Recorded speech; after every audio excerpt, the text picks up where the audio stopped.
हिमाचल प्रदेश में वित्तीय संकट को लेकर प्रदेश में बवाल मचा हुआ है। पहले हिमाचल के मुख्यमंत्री ने सदन में वित्तीय संकट की बात कर खुद मंत्रियों, सीपीएस व विधायकों की सैलरी 2 महीने डेफर करने का निर्णय लिया और बाद में मुख्यमंत्री कह रहे हैं कि कोई वित्तीय संकट नहीं है। लेकिन हिमाचल के इतिहास में पहली बार हुआ है कि 3 तारीख तक कर्मचारियों को सैलरी नहीं मिली है।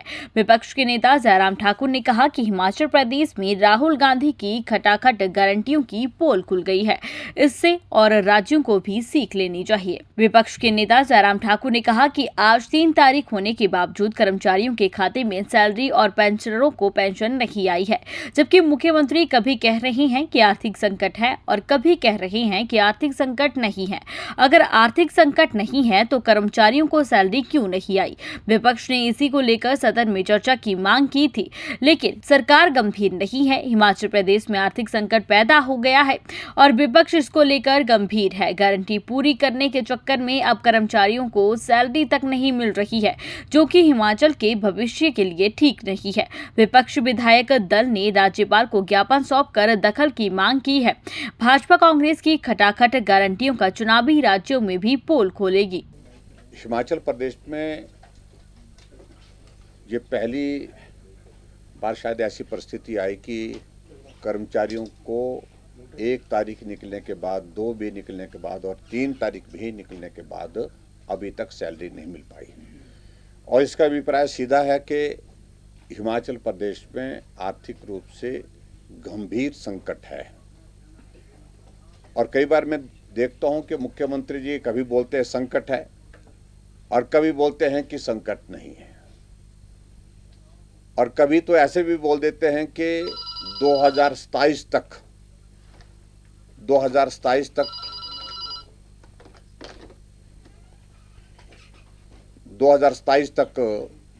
हिमाचल पूरे देश का सबसे समृद्ध राज्य बनेगा।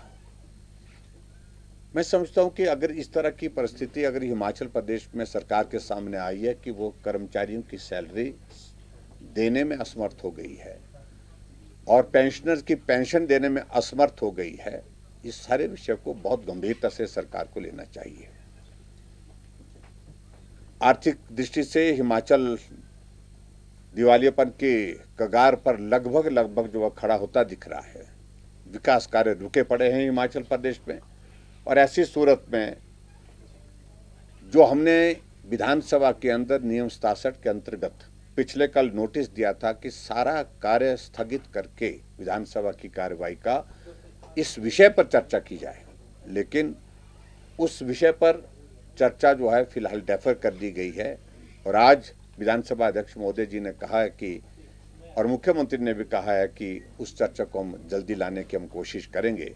जब चर्चा होगी तो विस्तार से हम बात कहेंगे, लेकिन यह हकीकत है कि हिमाचल प्रदेश बहुत घोर आर्थिक संकट के दौर में से गुजर रहा है। देखिए, केंद्र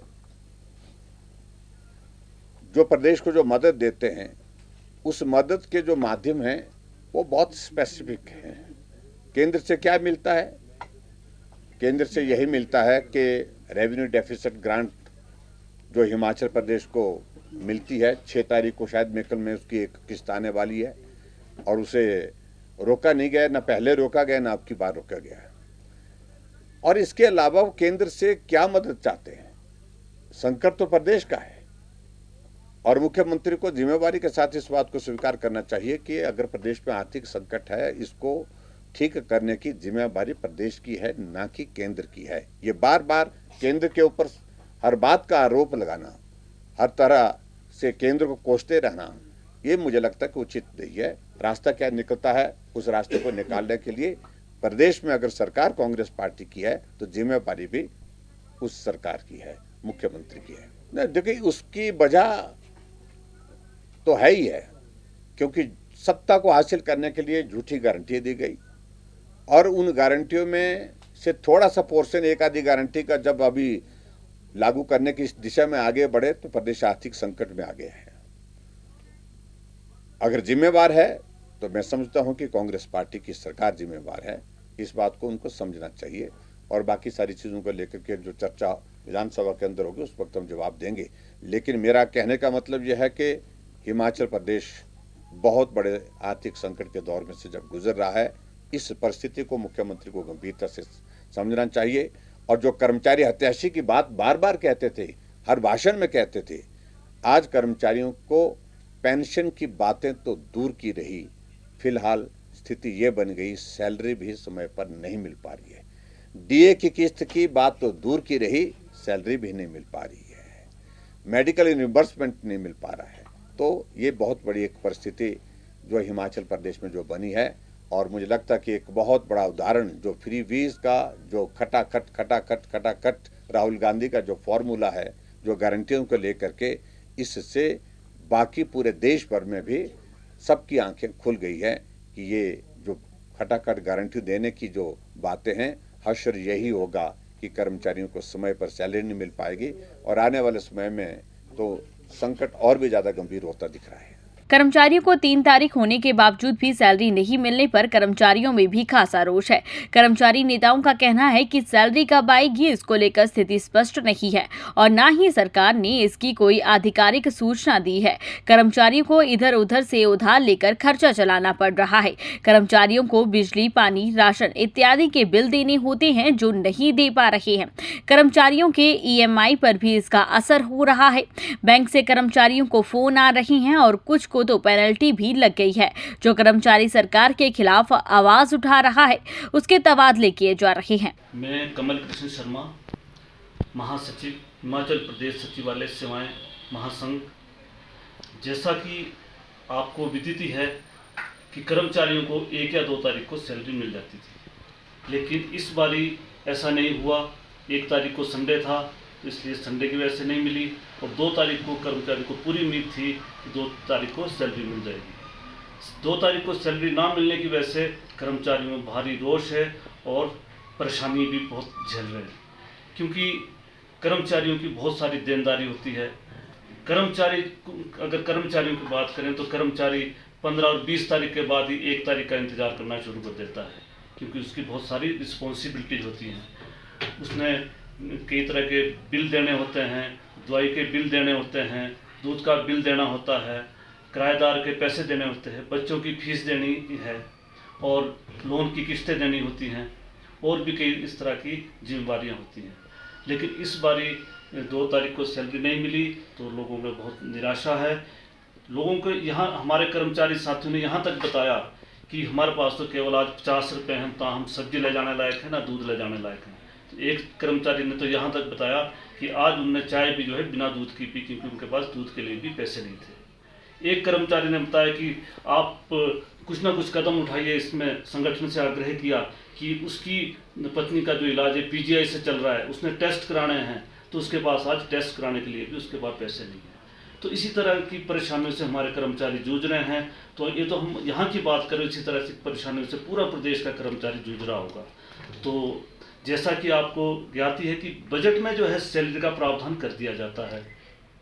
सैलरी के साथ साथ 2 DA की किस्तों का भी प्रावधान होता है और वो बजट में पास किया जाता है।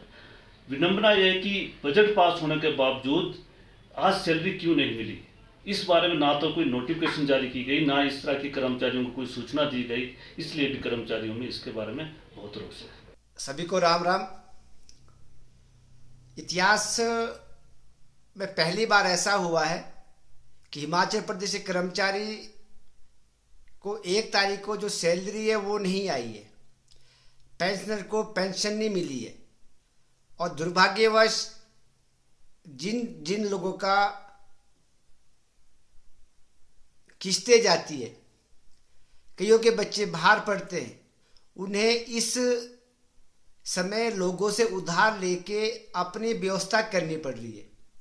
हैरानी की बात है कि इस प्रकार के आदेश या तो सरकार पहले बोलती कि हम अभी सैलरी देने में असमर्थ है, और ताकि कर्मचारी अपने आप को एडजस्ट करता, अपने आप को अपने जो खर्चे उस प्रकार से उस खर्चों की योजना बनाता। लेकिन